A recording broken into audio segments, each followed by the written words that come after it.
सरपंच हत्येनंतर धसांकडून परळीमधील आणखी 2 खुनांचा खुलासा करण्यात आलाय। 22 ऑक्टोबर 2023 ला महादेव मुंडेंची परळीमध्ये हत्या करण्यात आली होती।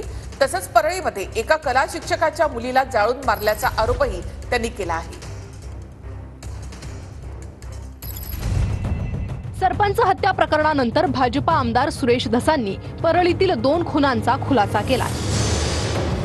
22 ऑक्टोबर 2023 ला महादेव मुंडेंची परळीच्या तहसील कार्यालयासमोर हत्या करण्यात आली होती।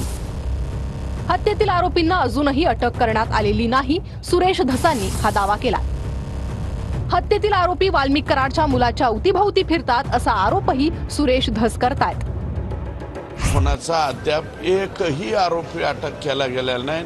आरोपी सुशील म्हणून जो आकाचा पोरगा आहे त्याच्या अवतीभवती फिरताना दिसतात। 6 आरोपींची नावं समोर आली होती। सानप म्हणून जे पीआय होते ते आरोपींना पकडायला गेले होते असंही सुरेश धस यांनी म्हटलंय। मात्र आकांनी आरोपींना पकडू नका असं पीआय सानप यांना सांगितलं। हत्या प्रकरणात राजाभाऊ फड आणि आरोपी सोडून इतर लोकांना आरोपी करा असंही आकानं सानप यांना सांगितलं होतं असं सुरेश धस म्हणतात।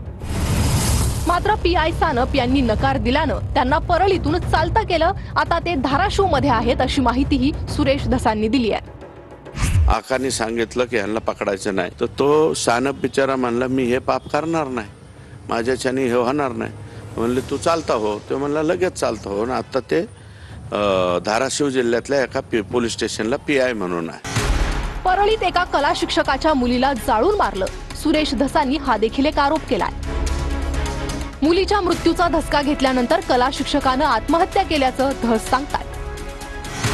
तर शिक्षकाची बायको वेडी झाली, मुलगा गायब झाला, दुसरी मुलगी लग्न करून गेली, परत आलीच नाही अशी ही माहिती सुरेश धस देत आहेत। कळशाचं जे प्रकरण आहे, कला शिक्षकाची मुलगी जाळून मारली, नंतर ते पाहून कला शिक्षकांनी फाशी घेतली, बायको येडी झाली, ती येरवड्यात गेली, एक पोरगा होता तो गायब झाला, एक मुलगी दुसरी होती ती कोणाबरोबर तरी लग्न करून ती जे निघून गेली ती परत परळीला आलीच नाही।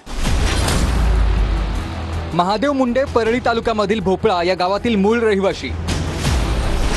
महादेव मुंडे 2022च्या आसपास अंबेजोगाईमध्ये वास्तव्यास असल्याची माहिती आहे।